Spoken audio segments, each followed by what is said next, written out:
Ayan. Ang okra, oh, tingnan nyo. Parang sampagita.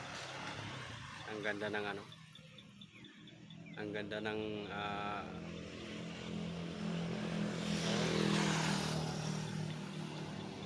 may bunga siya. Meron ding pinya rito. Kaka-harvest lang kahapon.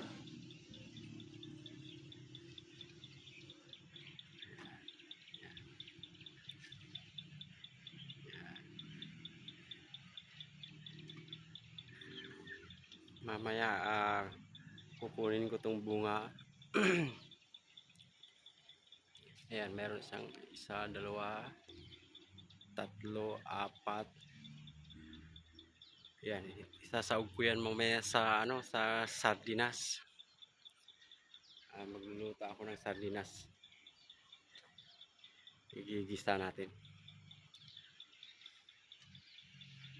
Ayan.